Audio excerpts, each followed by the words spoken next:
Bon matin tout le monde. J'espère que vous allez bien. Petit truc technique pour commencer, donc juste, vous rappeler que le chat pour la présentation est fermé, mais on a là l'option Q&A. Vous pouvez nous poser vos questions tout au long de la présentation, puis, on fera une on s'est pris un 15 minutes à la fin là pour y répondre, fait qu'on n'hésitez pas à les écrire au fur et à mesure, mais nous, soyez sans crainte, on va s'y adresser là à la fin de la présentation. Donc, c'est un plaisir de vous retrouver ce matin pour une 7e édition de l'étude sur les illéniaux. Je me présente, je m'appelle Gabrielle, je suis directrice de recherche en affaires publiques et communication et je suis née en 1993, ce qui fait de moi une milléniale. Et oui, j'ai encore des skinny jeans dans ma garde-robe et je ne peux pas m'empêcher de rentrer mon t-shirt dans mes pantalons quand je m'habille le matin. Et je me présente, Charlotte Fortin, je suis directrice de recherche pour la division stratégie et consommation. Pour ma part, je suis née en 1994, ce qui fait techniquement de moi une milléniale. Par contre, je me définis très souvent comme une Gen Z. Mon temps moyen sur TikTok à chaque jour, il est probablement pour beaucoup. Mais vous allez voir au cours de la présentation, vous allez finir par le comprendre si vous ne le savez pas déjà. La génération ne se définit pas uniquement sur une année de naissance. On est largement influencé par tout le contexte dans lequel on évolue et on grandit. Donc, comme à chaque année, l'étude des jeunes générations est une vaste enquête qu'on met en place pour mieux comprendre les perceptions et les enjeux des jeunes générations et surtout mesurer leur évolution dans le temps. Gabriel et moi, on est très fébriles ce matin de venir vous présenter les principaux faits saillants de l'étude complète qu'on a réalisée à la fin de l'été. Je pense que vous le savez déjà, mais je le répète juste pour qu'on soit tous sur la même longueur d'onde. Vous allez recevoir l'enregistrement du webinaire plus tard dans la journée, ainsi que le rapport complet de l'étude par courriel. On va répondre à plusieurs questions à la fin du webinaire. Autrement, vous pourrez vous adresser à notre équipe Solutions Clients qui se fera un plaisir de nous les transmettre et d'échanger avec vous pour la suite potentiellement. Donc, soyez sans crainte, vous n'avez pas besoin de prendre de notes ce matin. Vous allez recevoir toute l'information complémentaire. Vous pouvez vraiment vous laisser porter par le plaisir d'écouter la présentation. Donc, pour la prochaine heure, on va parler, comme à chaque année, de l'importance de la santé mentale, des aspirations des jeunes milléniaux et de leurs capacités financières. On va parler aussi d'emploi, d'équité, d'inclusion, de sources d'influence, d'identité, le tout sans oublier un complément pour 2024, soit la fameuse étude de segmentation qui catégorise les milléniaux en 5 profils clés. C'est un programme chargé, vous allez voir, mais on va arriver très, très rapidement à la période des questions à la toute fin. Là, je suis certaine que vous allez beaucoup apprécier le contenu. Ce qu'on veut que vous reteniez de la présentation de ce matin, pour nous, c'est très important, c'est que les milléniaux sont deux générations aux visages multiples. Ils ont grandi dans une société qui est en évolution rapide. Ils sont connectés sur le monde 24 heures sur 24, 7 jours sur 7, toute l'année. Ils ont été exposés à de nombreuses crises, à des moments charnières de leur développement, ce qui teinte leur façon de voir et d'aborder le monde. Donc, c'est un exercice qui est complexe de les définir et ce qu'on veut que vous reteniez à la toute fin, c'est qu'il ne faut pas partir sur des stéréotypes. Ce sont deux générations qui sont beaucoup plus complexes qu'on peut le penser. Passage obligatoire, la méthodologie. Donc, comme à chaque année, on a sondé plus de 3000 illéniaux. Je vais m'arrêter en fait déjà pour vous dire, pour nous les illéniaux, en fait, on va l'employer là, vraiment souvent dans la présentation aujourd'hui. C'est pour parler des milléniaux et de la génération Z ensemble. C'est vraiment un terme qui les regroupe. Puis on trouve ça plus simple, on trouve ça, c'est beau, c'est le fun. Puis c'est un beau groupe, donc on s'est dit qu'on allait en parler au lieu de toujours les diviser. On va en parler ensemble. Donc le terme milléniaux, c'est vraiment c'est ça qu'on veut entendre par ce terme-là. Si on vient maintenant à notre échantillon, on s'est aussi assuré dans ces plus de 3000 répondants-là d'être le plus représentatif possible au niveau du profil sociodémographique, donc la langue maternelle, la scolarité, l'ethnicité, leur situation de vie. Vraiment, tous ces détails-là, on s'est collé le plus à la réalité possible pour que les résultats parlent pour ces générations-là. Et la collecte s'est déroulée du 1er au 24 août. Tel que mentionné dans les communications aussi dans les dernières semaines, une nouveauté cette année, on a également sondé des jeunes de la génération alpha. Donc effectivement, on a sondé 200 jeunes âgés de 12 à 14 ans pour leur poser quelques questions qui faisaient du sens avec leur âge, puis où ils sont rendus dans leur vie. Donc, tout au long de la présentation, si vous voyez le petit alpha comme on voit en haut de l'écran ici, ben, c'est les résultats qui sont ressortis pour ces questions-là. Ils n'ont pas répondu à tout le questionnaire. Évidemment, il y a des choses qui ne s'y prêtaient pas, mais c'est aussi là, les tout premiers résultats de cette génération-là qu'on vous présente ce matin. Donc, on veut commencer la présentation par une thématique qu'on suit depuis longtemps. On sait que ça préoccupe nombre d'entre vous. Donc, on va parler pour débuter de la santé mentale. Il y a une question qu'on pose depuis plusieurs années, à savoir si les jeunes milléniaux ont déjà vécu des enjeux de santé mentale. Et là, ce qu'on apprend, c'est que 48 donc près d'un jeune sur deux, se prononce par l'affirmative pour la dépression. Et cette proportion est encore plus élevée quand on parle d'anxiété. Donc, c'est 75 des jeunes des deux générations, donc des Z et des milléniaux, qui, au cours de sa vie, auraient déjà vécu une période d'anxiété. C'est un résultat, heureusement, qui tend à se stabiliser dans le temps, mais qui demeure tout de même très préoccupant. Ce qu'il faut que vous reteniez, c'est que la majorité de vos consommateurs, de vos employés ou des citoyens que vous représentez vivent de l'anxiété à une période de leur vie. Autre résultat préoccupant, justement, comme Gabriel l'a mentionné, on a sondé cette question auprès d'un échantillon de jeunes alpha, donc je le rappelle des 12-14 ans, à savoir également s'ils avaient déjà vécu une période d'anxiété ou de la dépression.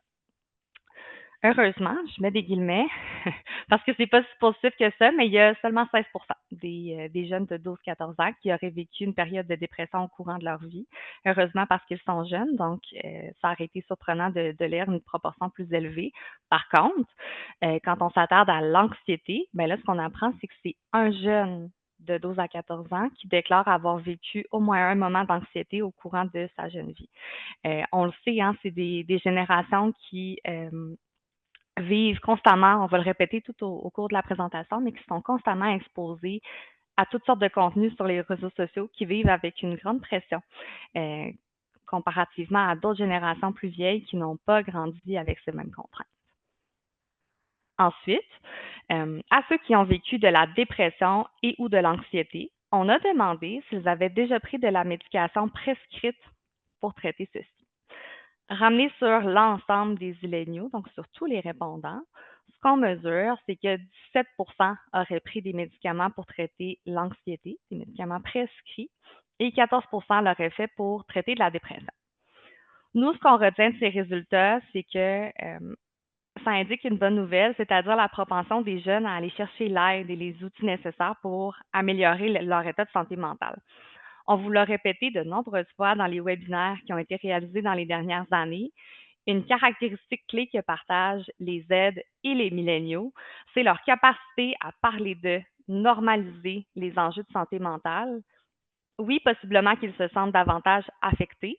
On se rappelle que c'est des résultats qui sont autodéclarés. On ne se base pas sur le diagnostic d'un professionnel de la santé ici, c'est vraiment le point de vue du répondant. Donc, ils s'autodéclarent plus anxieux, plus dépressifs, mais la bonne nouvelle, c'est qu'ils sont davantage capables d'en parler avec leur entourage, de le normaliser et d'aller chercher l'aide nécessaire.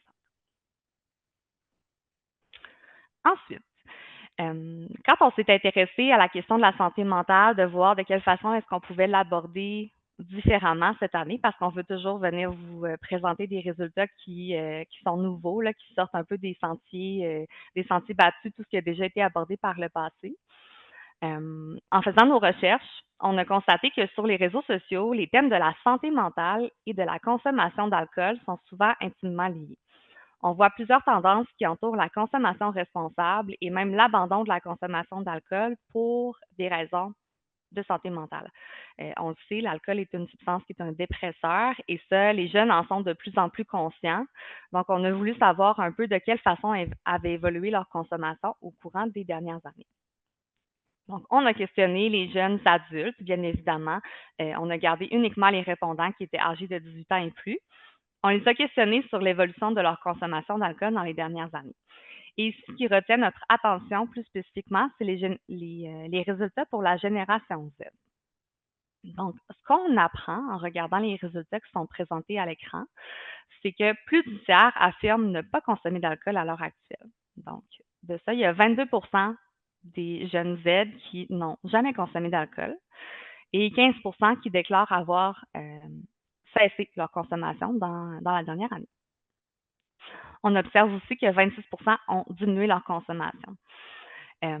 Donc ça, c'est flagrant. Puis, quand on compare les résultats obtenus en tenant compte du fait qu'ils aient vécu ou non des problématiques de santé mentale, ce qu'on constate, c'est que dans les deux générations, les jeunes qui ont vécu des problématiques de santé mentale sont plus nombreux à avoir arrêté ou carrément, à avoir diminué ou carrément arrêté leur consommation. La question qui se pose par après, qu'on s'est posée du moins, c'est de savoir, ben, s'ils ne boivent plus d'alcool, qu'est-ce qu'ils font en remplacement? Est-ce qu'ils ont remplacé par autre chose? Donc, on a demandé à ceux qui avaient diminué ou cessé leur consommation, est-ce que vous avez par après commencé ou augmenté votre consommation pour d'autres produits, d'autres substances? Et là, ce qu'on apprend d'entrée de jeu, c'est que les produits à 0,5 de teneur en alcool et moins, donc les sans-alcool, sont l'alternative la plus populaire. C'est 31 des Illéniaux qui ont diminué ou cessé leur consommation qui l'ont adopté. Donc ça, c'est le premier constat. Sinon, ce qui retient notre attention, c'est que les produits alternatifs semblent un peu plus populaires chez les jeunes appartenant à la génération Z. On le voit apparaître à l'écran, donc ils surindexent pour chacune des alternatives là, qui étaient soumises à leur évaluation. Donc, ce qu'on retient, c'est que il y a tout un nouveau marché qui apparaît pour les produits alternatifs, pour les jeunes dans leur ensemble, mais particulièrement auprès de la génération Z. Et en terminant, donc on s'est intéressé à savoir, à valider est-ce que vraiment la santé, qu'elle soit physique ou mentale, est au cœur des préoccupations des jeunes qui ont remis en question leur consommation d'alcool.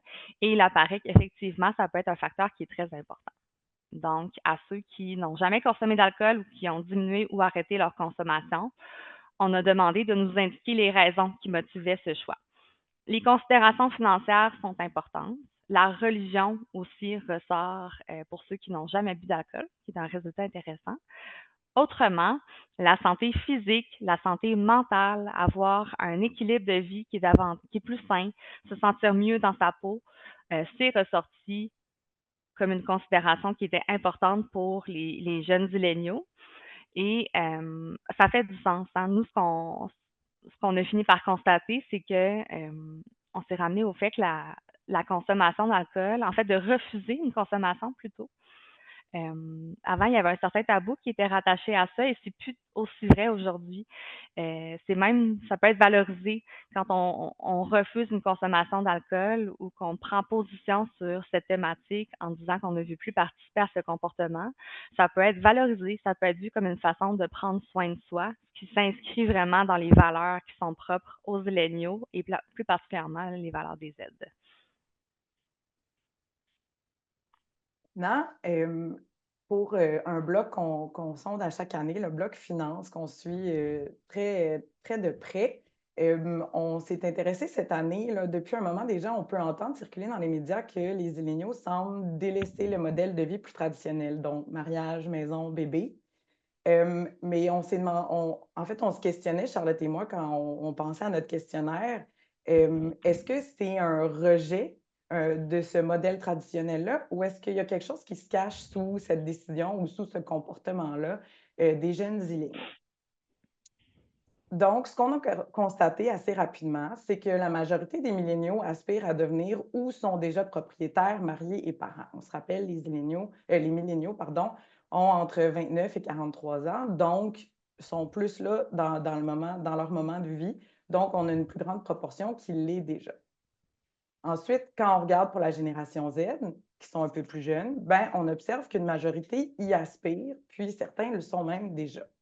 Donc, force est d'admettre qu'il ne s'agit pas nécessairement d'un désir de rejet du modèle traditionnel. Ensuite, quand on creuse un petit peu plus, on voit que les résultats démontrent qu'aux yeux de ces deux générations-là, bien, la réussite financière semble être moins accessible qu'elle était pour les générations qui les précèdent. C'est 72 au global. On voit que c'est un petit peu plus présent dans le reste du Canada, mais on est quand même au-delà de la moitié là, pour les jeunes Québécois. Donc, c'est assez alarmant. On sent ce sentiment d'injustice-là face à la situation économique qui sont en train de traverser depuis quelques années déjà.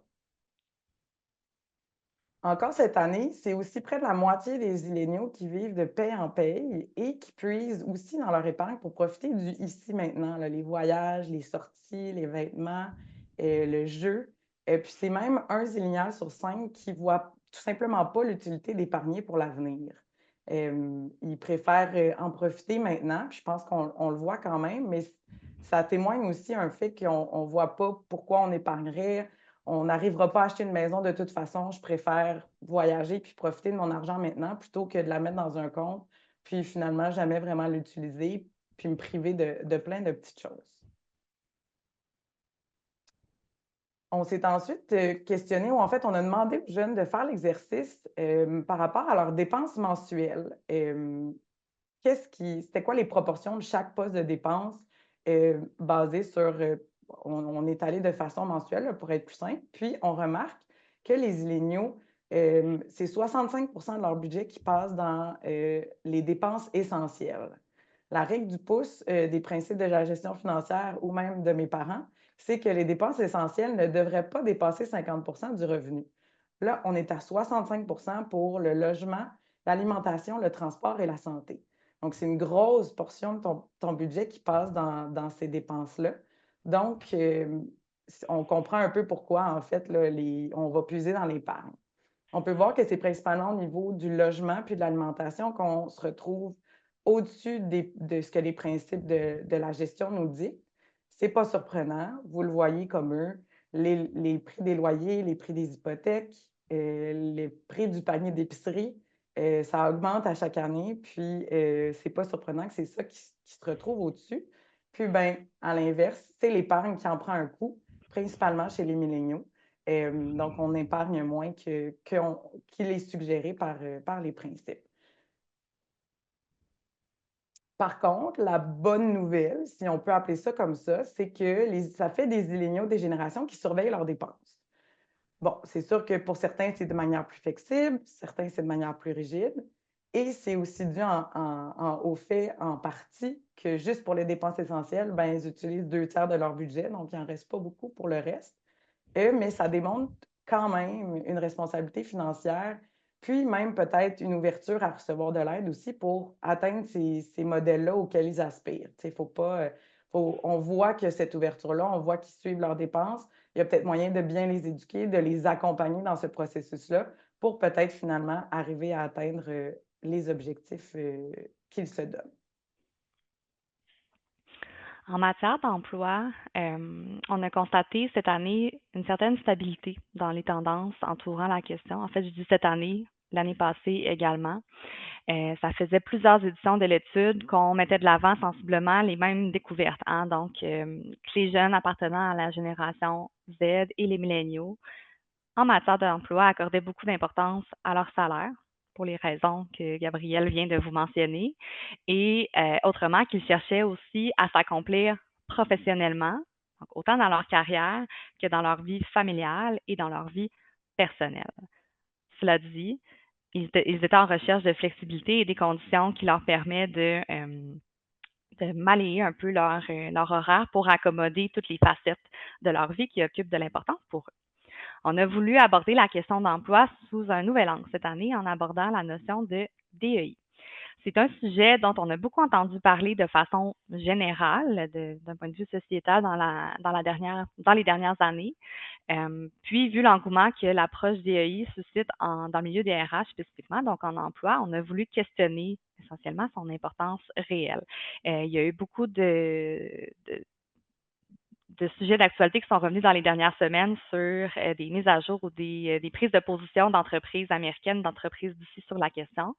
Donc, ça tombe bien là, qu'on voulait vous présenter les résultats obtenus ce matin. Donc, Je commence en vous présentant la proportion de jeunes Canadiens qui souhaitent changer d'emploi dans les prochaines années. Ça, c'est encore une fois un indicateur qu'on suit depuis plusieurs temps pour voir de quelle façon le marché de l'emploi là, se comporte auprès des jeunes.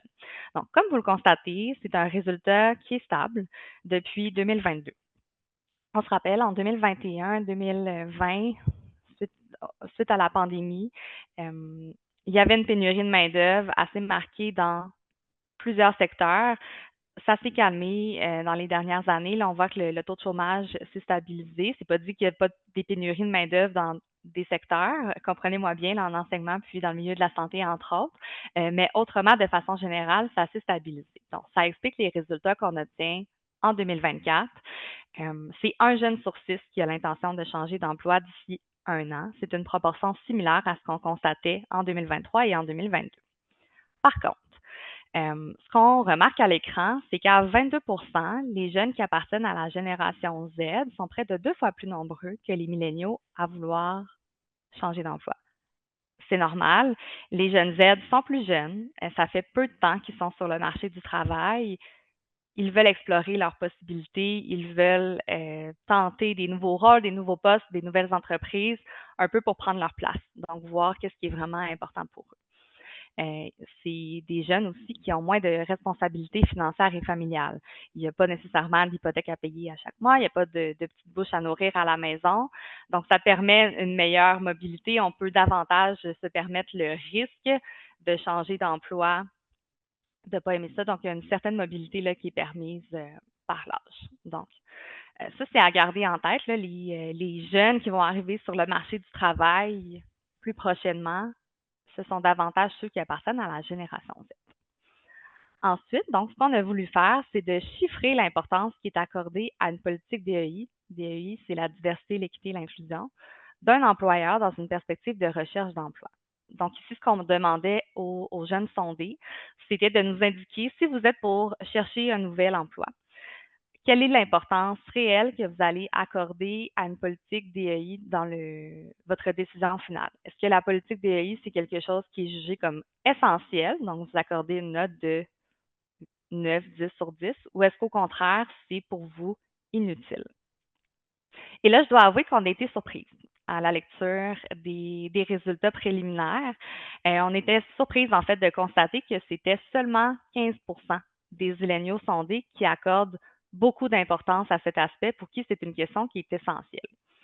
En contrepartie, il y a 39 qui ont accordé un score entre 0 et 6, donc qui la jugeraient comme relativement peu utile ou carrément inutile. Et il y a 21 donc une personne sur 5 qui n'a pas émis d'opinion pour la question, donc on peut considérer que c'est un point de vue qui est neutre.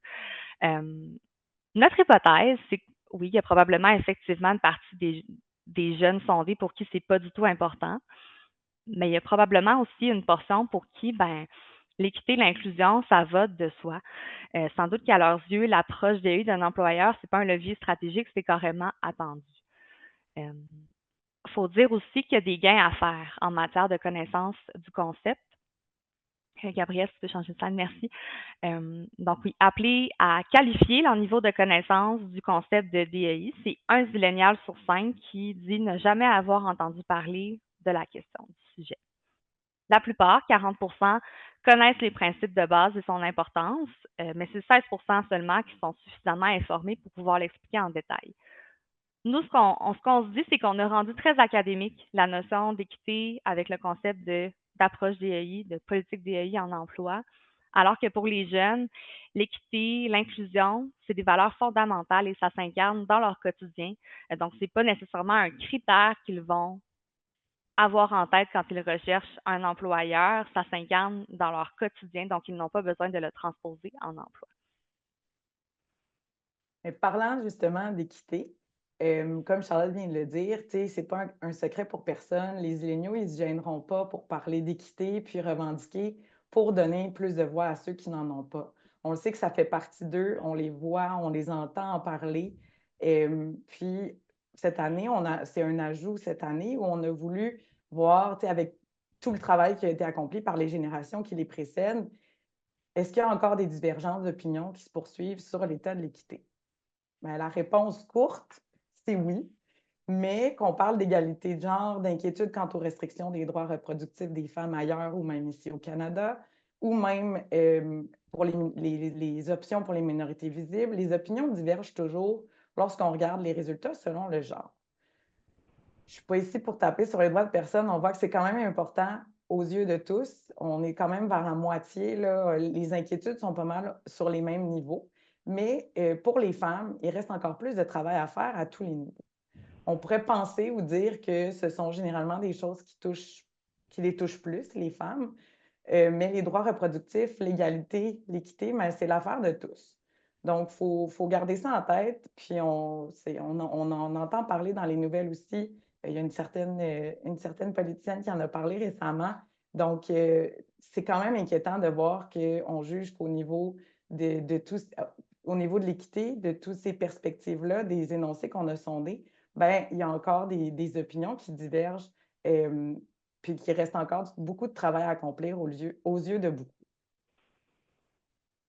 Ensuite, si on s'est penché aussi au niveau des pressions sociales, puis on voit que les Illéniaux continuent de ressentir la pression, tant les hommes que les femmes. Encore une fois, les femmes un peu plus fortement que les hommes, mais on en ressent des deux côtés, puis c'est pas surprenant compte tenu de la place occupée par les médias sociaux comme Instagram et TikTok. Vous les avez certainement vus passer là, les 1000 meilleures façons de perdre 100 livres, ou encore les vidéos, elles sont où les filles, elles sont où les gars, puis insérer la pression sociale de votre choix, ou même les panoplies de demandes en mariage grandioses, et même les mouvements comme celui des tradwives, les pressions sociales font encore plus partie intégrante de leur réalité. Ils sont bombardés de partout. Donc, c'est difficile de naviguer dans tout ça, puis d'essayer de se créer sa carapace pour pas succomber ou pour pas ressentir ces pressions-là dans leur quotidien.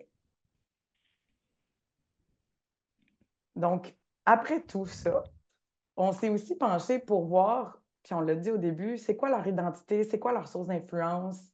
Tant en affaires publiques qu'en consommation, je pense que c'est une chose que nos clients souhaitent plus que tout, c'est de comprendre comment ils se définissent les Illéniaux, c'est quoi leur source d'influence, où est-ce qu'ils vont chercher leur information. Puis on a voulu creuser de ce côté-là. Donc, tout d'abord, on a demandé aux Illéniaux d'évaluer divers enjeux politiques et sociaux. Puis ce qu'on remarque, c'est que près de la moitié sont plutôt inquiets pour la majorité des enjeux sondés. Par contre, ce qui nous a cependant le plus marqué, c'est que pour chacun des enjeux sondés, on a au moins un Zillénial sur 5 qui préfère ne pas répondre à la question. Généralement, en recherche, je préfère ne pas répondre, ça se situe à 2-3%. Mais là, on est à 20 ou plus. Donc, c'était énorme, ce qui nous a fait nous questionner un peu. On est allé chercher, on est allé creuser. Puis, notre hypothèse, c'est basée sur les résultats de notre étude numérique de l'année dernière de Léger DGTL. On démontrait que Facebook et Instagram figuraient dans le top 3 des médias sociaux utilisés par les Illéniaux pour consommer le contenu en lien avec l'actualité et la politique. Comme vous le savez, depuis 2023, les Canadiens n'ont plus accès aux nouvelles sur ces deux applications-là suite au projet de loi C-18. Est-ce que c'est donc un manque d'accès à du contenu d'actualité qui explique cette difficulté-là de se prononcer sur ces enjeux-là? Ou est-ce qu'ils sont tout simplement désintéressés ou même peut-être surstimulés avec tout ce qu'ils ont vécu dans les dernières années pour vouloir prendre position sur des enjeux aussi importants? Comme le mentionne Gabriel, c'est pas simple en 2024 de s'informer adéquatement à partir des réseaux sociaux. On pourrait s'inquiéter du fait que les jeunes utilisent surtout ces outils pour s'informer. Il y a raison de le faire aussi. Il y a toute une panoplie d'informations qui peut arriver à leurs yeux, à leurs oreilles de façon inadéquate ou carrément ne jamais les toucher, comme Gabriel le mentionnait. Par contre, on est heureuse de constater que les jeunes sont relativement bien conscientisés des risques et des avantages qui sont associés à l'utilisation des plateformes sociales.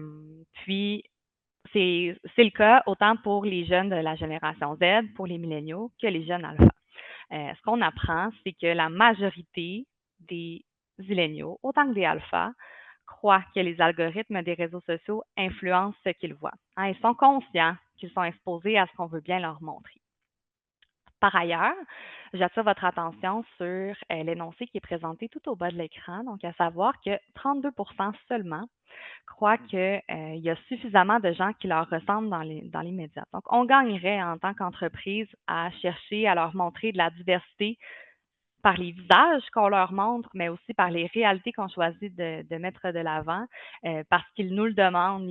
On peut retenir leur attention de cette façon-là. Ils demandent d'avoir davantage de réalités et de gens qui leur ressemblent. Donc là, la question qui se pose, c'est de déterminer, ben, qui est-ce qui leur ressemble ultimement. On a voulu comprendre qu'est-ce qui explique que des jeunes vont s'intéresser à des contenus plutôt que d'autres, sur quoi ils se basent justement pour établir leur sentiment d'appartenance. Donc là, c'est un peu la dernière section qu'on a évaluée dans le cadre de l'étude. Un peu naïvement, en une question, on a tenté de comprendre c'est quoi l'aspect, la dimension qui définit leur identité. Je pense on pourrait faire une étude complète sur la notion d'identité chez les jeunes milléniaux. Parce que le principal constat qui ressort, c'est que l'identité des jeunes, elle est carrément fragmentée. On le voit à l'écran qu'il n'y a aucun aspect qui ressort comme grand gagnant. Les résultats obtenus vont un peu dans tous les sens. Appelés à définir leur identité sur un élément, il y a un jeune sur 5 qui ne parvient pas à le faire. Donc, 20 qui vont nommer que leur identité n'est pas importante, que ce n'est pas quelque chose qu'ils sont en mesure de quantifier. Et sinon, ben, on voit que le portrait varie beaucoup. On a des réponses qui vont varier selon la génération, le lieu où les gens vivent, etc. Donc, l'identité, c'est défini sur une foule de facteurs et pas uniquement un point précis. C'est sûr qu'on peut se rattacher davantage à un aspect identitaire. Dans les résultats, on le voit, les jeunes Québécois, parce que ça nous intéresse particulièrement ce matin, les jeunes Québécois ont un profil un peu différent. La langue va ressortir vraiment comme le facteur qui va expliquer leur identité en premier lieu. C'est 44 des jeunes Québécois qui ont choisi la langue comme facteur qui les définit, suivi de la province d'où je viens, à 29 C'est très différent de ce qu'on constate dans le reste du Canada, par exemple, où la religion va ressortir davantage, l'origine ethnique également. Donc, ce qu'on retient, c'est que oui, il y a des éléments qui vont nous rattacher plus précisément à certains groupes, mais que maintenant, l'appartenance va bien au-delà du sexe, du genre ou de l'origine. On l'a dit plus tôt, les jeunes sont connectés au, au monde qui les entoure constamment. L'appartenance à un groupe va bien au-delà de la ressemblance physique et des limites géographiques. On est connecté avec des gens qui partagent nos valeurs, nos comportements, nos perceptions. Donc, les sources d'influence se voient multipliées. C'est beaucoup plus complexe d'identifier à quel groupe vont appartenir les milléniaux. Ça fait donc le tour de la portion plus globale des résultats ce matin. Évidemment, comme Charlotte l'a mentionné au début, c'est vraiment une petite portion de tout ce qu'on a sondé cette année. Puis comme à chaque année avec notre étude des milléniaux, Léger vous fait un beau petit cadeau de la rentrée. Vous allez le recevoir par courriel après le webinaire, qui est un rapport encore plus étoffé là, des résultats de notre étude. Si je résume ce qu'on vient de vous présenter en quelques phrases seulement, ben, ce serait que les Illéniaux représentent une micro-société qui a vécu de nombreux changements et crises importantes en très, très peu de temps quand on compare aux autres générations, et aussi à un moment clé dans la définition de leur identité, de leurs valeurs, puis de leurs aspirations. Ce sont deux générations qui sont très ouvertes sur le monde, ce qui vient avec des opportunités, mais aussi un lot de défis. Puis, ils sont conscients des enjeux qui touchent leurs voisins, ce qui peut cependant se traduire par des remises en question, des pressions accentuées et éventuellement, comme on l'a vu, de l'anxiété. Puisqu'il n'est plus possible de les réunir sous leur profil sociodémographique, ben, on s'est donné le devoir de les définir autrement. Donc, ça nous a amené cette année à la nouveauté, c'est-à-dire une analyse de segmentation des milléniaux. Tant avec les milléniaux que la génération qui les précède, on peut lire partout, les milléniaux aussi, les Gen Z, ça, mais on peut quand même s'entendre pour dire que c'est impossible de définir toute une génération par leurs stéréotypes ou d'une seule et unique façon. Tu sais, en faire une caricature, c'est le fun, on en rit, mais c'est pas en riant ou en dénigrant qu'on arrive à convertir une personne à notre produit, à notre service ou même à nous choisir en tant qu'employeur. Donc, avec notre équipe d'experts analytiques de notre département Léa, on a réalisé une série de tests d'analyse poussée basés sur les réponses de notre questionnaire, puis ça nous a permis de dégager 5 segments ou 5 groupes bien distincts au sein des Illinois. Donc, vous les voyez à l'écran. On a tout d'abord le premier, qui sont les optimistes, qui représentent 19% des Illinois. Ils se définissent comme étant ouverts au changement, préoccupés par plusieurs aspects, mais optimistes quant à un avenir meilleur. Ils s'éloignent fièrement du modèle traditionnel, puis décident de plus trop tracer leur voie en priorisant leur réussite professionnelle. À l'autre côté, distinctement, on retrouve les désillusionnés, qui représentent 14% des Illinois.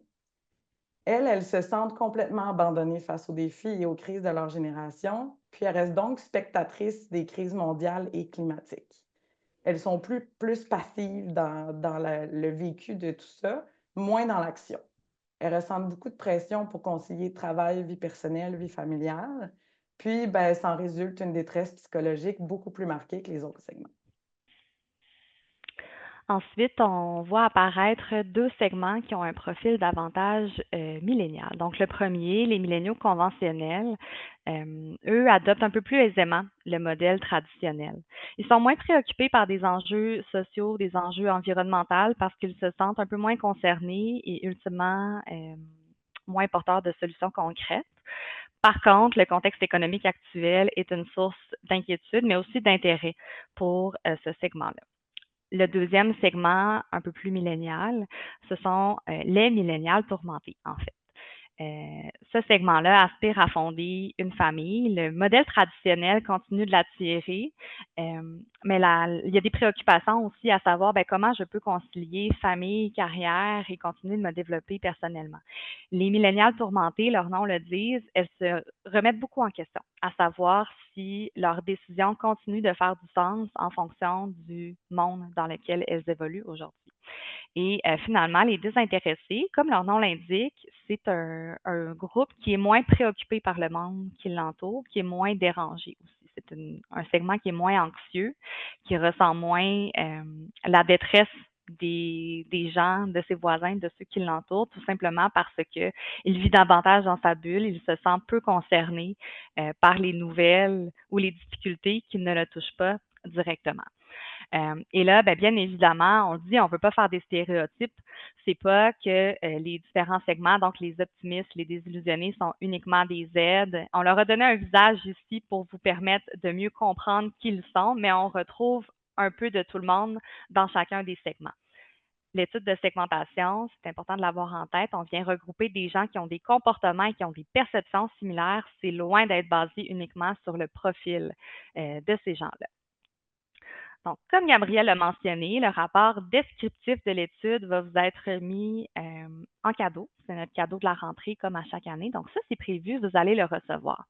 Par contre, en complément, cette année, on vous a préparé, en fait, on est en train de vous préparer un rapport de segmentation qui présente les 5 segments en opposition, donc chacun d'entre eux, de quelle façon est-ce qu'ils se comportent les uns versus les autres. Et dans le cadre du rapport aussi, on fait vraiment un deep dive, je m'excuse du mot anglais, une analyse poussée de chacun des segments. Donc, c'est un rapport qui est très, très détaillé. On va vous présenter 2 slides qui illustrent un peu qu'est-ce que vous auriez là, dans ce livrable.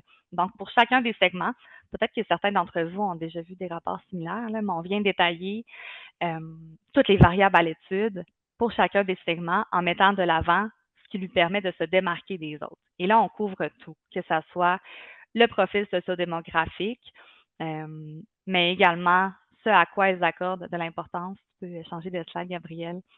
Ce à quoi, merci, ce à quoi ils accordent de l'importance en termes de préoccupations liées à l'environnement, les enjeux de genre, les aspects identitaires, leurs préoccupations en matière d'emploi. C'est vraiment tout le questionnaire, donc toute l'enquête descriptive qui est couverte dans le cadre de ces fiches.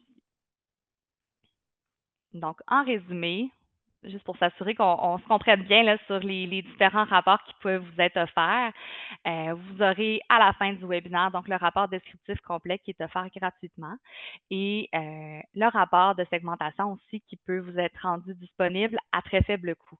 C'est vraiment une mine d'or d'informations qui peut vous permettre de mieux comprendre vos consommateurs, vos employés, vos citoyens, mieux les connaître et ultimement savoir comment leur adresser le bon message et de quelle façon le faire. Donc, encore une fois, là, vous pourrez vous procurer ce fameux rapport en vous adressant à notre équipe de solutions clients.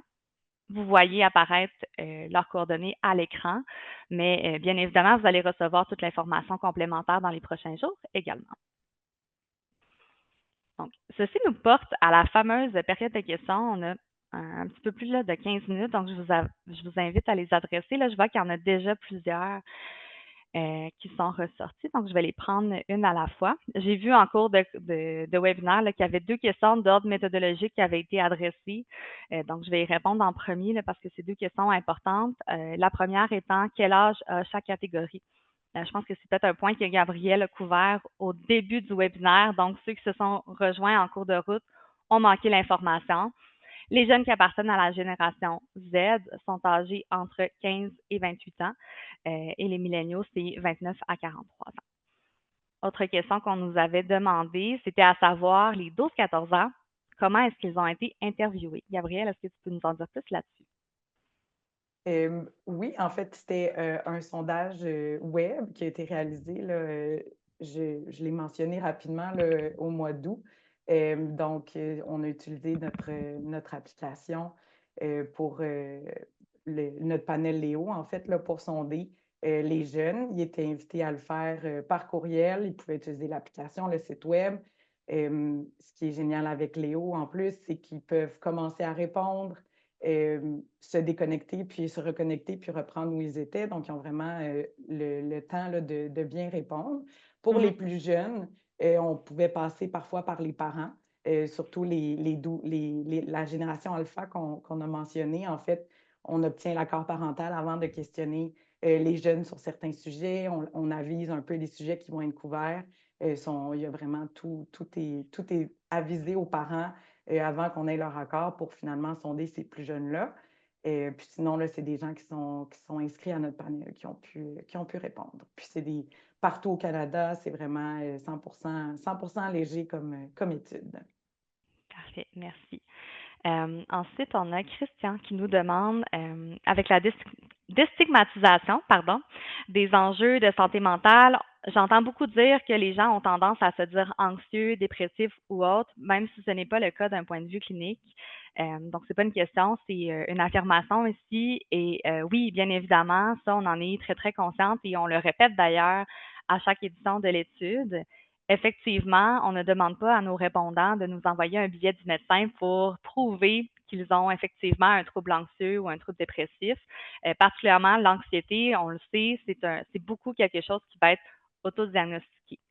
Nous, ça ne nous empêche pas de considérer ces résultats-là comme étant préoccupants. Je pense qu'on n'a pas besoin de démontrer par un diagnostic d'un professionnel de la santé qu'effectivement, on souffre d'une dépression ou d'anxiété pour s'en inquiéter, que les jeunes se disent anxieux sans avoir c'est ça, un diagnostic qui est clair, c'est quand même très, très préoccupant en soi. Ils vont être rapides à dire qu'ils vivent cette émotion, qui est tout autant inquiétant que si c'était pas déclaré. Ensuite, on nous demande est-ce que vous avez pu, ouais, on nous demande sur la DEI, est-ce que vous avez pu croiser les données avec le fait que les répondants étaient issus de la minorité visible? Donc, à savoir, est-ce qu'il faut être brimé soi-même pour avoir une opinion, considérer les politiques DEI comme étant importantes, voire essentielles? En fait, ça va être présenté dans le rapport global. Là. Comme on dit, on est vraiment là en surface aujourd'hui avec les résultats. On s'en est venu à la tendance globale, mais toutes ces définitions-là, ces analyses plus poussées selon les différents profils sociodémographiques vont être présentées dans le rapport qui est plus complet, plus étoffé, comme on le mentionnait. Mais c'est sûr que généralement, on le voit, puis c'est pas surprenant, là, c'est quand même quelque chose qui est plus proche. Si on est brimé, effectivement, mais c'est quelque chose qui est plus important pour nous, qu'on va porter plus attention que si on ne l'est pas. Là. Effectivement. On nous pose plusieurs questions, à savoir s'il y a des différences qui étaient observées entre le Québec et le reste du Canada. Donc, la première, qui vient d'un spectateur anonyme, on nous demande donc un homme milléniaux sur 5 qui croit que les femmes doivent aspirer à être femmes au foyer, une proportion qui est élevée aussi même chez les femmes. Donc, on nous demande est-ce que le pourcentage est significativement différent entre le reste du Québec et le Québec pour cette mesure. Oui, c'est le cas. On voyait des différences pour tous les énoncés qui avaient lié aux questions de genre et à l'équité entre le Québec et le reste du Canada. On sait, le Québec, on est dans des champions en termes de société prônant des valeurs féministes. Donc, facile reflété dans les résultats. On voit que les jeunes québécoises versus les jeunes canadiennes et même les jeunes québécois versus les jeunes canadiens, on avait des résultats qui étaient relativement différents. On nous demande aussi, savez-vous la proportion Rock versus Québec, donc le reste du Canada versus le Québec, qui ont répondu mon identité n'est pas importante. Encore une fois, comme Gabrielle l'a mentionné, les résultats détaillés la différence entre le Québec et le reste du Canada, lorsqu'il y a des différences qui sont pertinentes, ce sont toutes des informations là, qui se trouvent dans le rapport qui va être transmis en complément.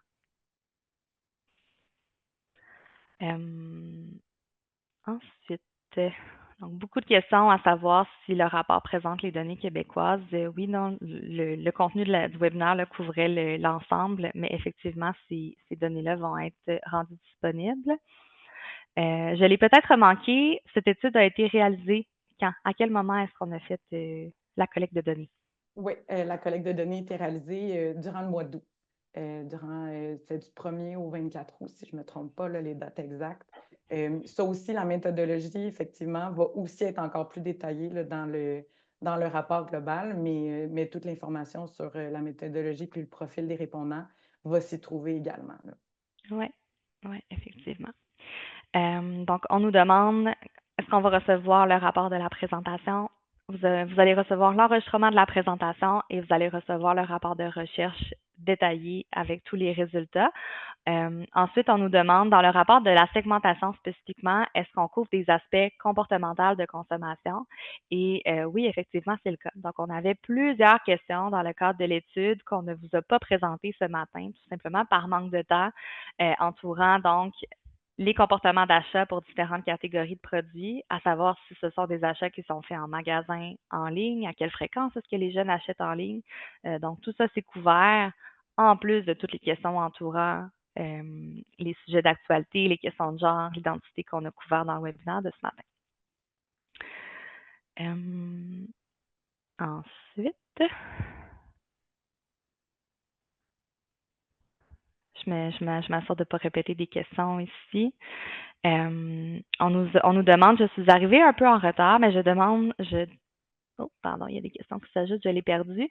Est-ce que vous avez sondé l'envie de faire des études universitaires chez les 5 segments de Z? Est-ce que vous avez sondé là, les ambitions de poursuivre des études auprès des jeunes milléniaux? Non, malheureusement, on n'a pas posé cette question-là. On leur a demandé ils étaient où dans leur parcours scolaire ou dans leur parcours professionnel, mais on n'a pas sondé pour les intérêts des plus jeunes à aller plus loin. Mais c'est super intéressant, effectivement, avec tous les changements puis l'accès à tout ce qu'ils ont sur Internet, sur leurs ordinateurs à portée de doigt. C'est quoi ces intentions-là. Donc, c'est sûr qu'on va se prendre une note. Je pense que ça pourrait être super intéressant d'ajouter ça à une future édition, là. Absolument.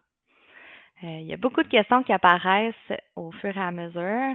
Il y a beaucoup de questions sur la segmentation, à savoir quel est le contenu qui s'y retrouve. On nous demande aussi est-ce qu'il y a une façon de voir de quelle façon se déclinent les segments selon diverses industries. C'est un point qui pourra être abordé éventuellement, mais c'est certain que l'étude de segmentation, on veut que vous puissiez vous l'approprier. Ça peut être une analyse qui est répliquée auprès d'études que vous réalisez à l'interne pour voir en vous centrant sur vos consommateurs à vous, de quelle façon est-ce que les 5 segments vont se décliner versus l'ensemble de la population générale. En nous, bien évidemment, on sonde tous les jeunes de 15 ans et plus, mais c'est pas dit que le profil de la population générale correspond au profil de vos consommateurs. Donc, c'est tout à fait possible de travailler là, avec les G et les G analytiques pour voir de quelle façon est-ce que ces segments-là peuvent se transposer dans votre réalité à vous. Donc, on pose encore Je pense qu'on peut en plusieurs prendre une petite questions sur le rapport de dernière. Ouais. segment. Pardon? Je pense qu'on peut en prendre une ou deux petites dernières, là, Oui, puis après ça, on va pouvoir les laisser aller. exactement. Oui. Euh, on nous demande dans l'étude détaillée complète, est-ce qu'il y a une section concernant les valeurs, par exemple l'engagement? Ben, en fait, on a parlé un petit peu c'est plus sur l'identité que sur les valeurs, sur l'engagement et tout ça. Mais on arrive quand même à lire au travers des résultats qu'est-ce qui est important ou qu'est-ce qui l'est pas. Le rapport de segmentation nous permet aussi, en fait, de voir où se positionnent les valeurs.